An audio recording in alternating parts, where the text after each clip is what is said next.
गोजोननाय मोनदों बेंटलाव मिरु खालामनानै बड'लेण्ड मिडिया नेटवर्क जा निउस पर्टेल चेनेल बेखौ बेवहाय गायसनबाय। आंनि आखाइजों गायसननो मोननानै आं गोजोननाय मोनदों। मानोना जोंनि समाजाव कम्पिटिटिभलि जोंनि निउस मिडियाफ्रा आवगायबोनांगौ। कम्पिटिसन जालायोब्लासो फोसावलायनायावहाय माने मा होनो पजिटिभलि जोङो आवगायलांनो हायोब्लासो समाजाबो आवगायलांनो हागोन।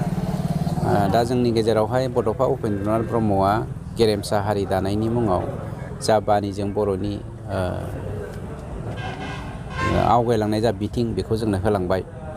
बेफोरखौ गुबुन समाजनि गुबुन अख्रांनि बा गुबुन हालामनि मानसिफोरनो फोरमायनो थाङोब्ला जोङो खुगाजों खुगा फोरमायनाया सम्भब नङा। बेखौ स्पेसियेलि जोङो निउस मिडिया पर्टेलफोरनि गेजेरजोंसो जोङो फोसावनो हायो।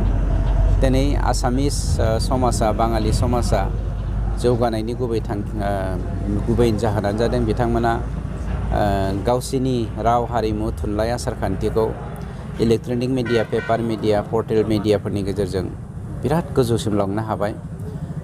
जोंबो मोनसे जौगानाय हारि होननानै दिनै मुलुगजों सिनायजानो मोनथिजायोब्लाबो नंगुबैयै जोंनि आसार खान्थि राव हारिमु थुनलाइया माबायदि थासारियाव दङ बेखौ मिन्थिनो थाखाय जोङो प्लेटफर्म मोना।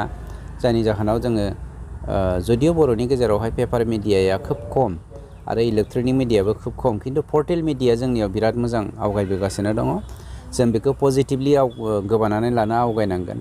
अब्लाबो नोंथांमोननि मिडियानि गेजेरजों आं मोनसे बाथ्राखौसो खावलायनो नागिरदों। जोंहा पलिटिकेलि कनफ्लिक्ट थायो। UPPL दोलो हिसाबै हाग्रामानि BPF दोलोजों जोंहा पलिटिकेल कनफ्लिक्ट थाखागोन। दिस इज द पलिटिकेल कनफ्लिक्ट, नट हिउमेन कनफ्लिक्ट। फारसेथिं जोंनि बर' हारिया गुबुन गुबुन धोरोम लानाय धोरोमखौ गोबानानै लानाय मोनसे गेदेर हारि। बावहाय बाथौआ जोंनि बर'नि गुदि धोरोम। बाथौआबो आरो गुबुन गुबुन दालाय आफाद धोरोम जाबावबाय। ब्रह्मआबो जोंनि बर'नि धोरोम। सतसंगि, कृष्णगुरु, ख्रिस्टियान, जों गुबुन गुबुन धोरोमखौ एक्सेप्ट खालामनाय बा गोबानानै लानाय जोंनि बर' हारि। खिन्थु जोङो धोरोमाव आलादा आलादाबाबो बर' हारिया राव हारिमु थुनलाइयाव जेब्लायबो इउनाइट। ओंखायनो बे इउनाइटेड मोनसे हारिखौ, गेरेमसा मोनसे हारिखौ गेरेमसासिन गुवारसिन माने एखे सान्थौ गोनांसिन जों फोरमायनो थाङोब्ला जोंनि मिडियाया पर्टेल मिडियाफ्रा मैखोमै बाहागो लानांगोन आरो रेसपन्सिबिलिटिखौ लानांगोन। नोंथांमोननि मिडियानि गेजेरजों जोंनि गेजेराव जा माने गनायथावै माखासे गथ'फ्रा माने सानस'नो हायै गथ'फ्रा जे गाज्रि राव बाहायलायनानै जोंनि बर' हारिखौ एखेबारे सोदोमस्रि गैयै माने सिभिलाइज नङै मोनसे हारि होननानै सिनायथि होनो थांगासिनो दङ। बेफोरखौ नोंथांमोननि मिडियानि गेजेरजों फोरमायलायनायनि थ्रुयैदि फोजोबनायनि दायित्वखौ नोंथांमोना लानांगोन, बेखौ आं बेक्तिगत भाबै खावलायनाय थाबाय। सार, बबे बिथिङाव गुबैयै हाबा मावनांगौ होननानै सानो सार? आंनि साननाया पलिटिकेलिथ' आं मोनसे प्रिन्सिपालाव थागोन, नोंथाङा मोनसे प्रिन्सिपालाव थागोन, सोरबा सासेया मोनसे प्रिन्सिपालाव थागोन। दिस इज आनादार मेटार। खिन्थु जोंनि मेइन मावनांगौआ जादों राव हारिमु थुनलाइ आरो आसार खान्थि। नोंथाङा जेसेबां पलिटिक्स गेलेया मानो, you are playing politics for the Boro' nation अनलि। नोंथाङा जिखि मावा, दिनै बर' हारिखौ लानानैसो UPPL दोलो, BTCनि जाति जनगोष्ठीखौ लानानैसो UPPL दोलो, थिग बिदिनो BPF दोलोआबो बिदिनो। थारमाने जोंनि BTCआव थानाय 35 लाख बर'जों लोगोसे गुबुन जाति जनगोष्ठीखौ लानानैसो जोङो दिनै राजखान्थि खालामदों। बेवहाय जोंहा गुबुन इसु थाया।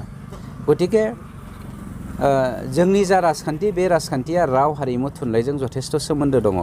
मानोना बर' राव हारिमु थुनलाइखौ जौगाहोनायनि थाखायसो जोङो राजखान्थि हान्जाखौ दादोंमोन। खिन्थु पेरेलेलि जोंनि साननाया सान्थि गायसननो हायोब्लासो जौगाथायखौ लाबोनो हायो। जौगाथाय फैबासो मोनसे हारिया गासैबो बिथिङावहाय जोङो दावगालांनो हायो।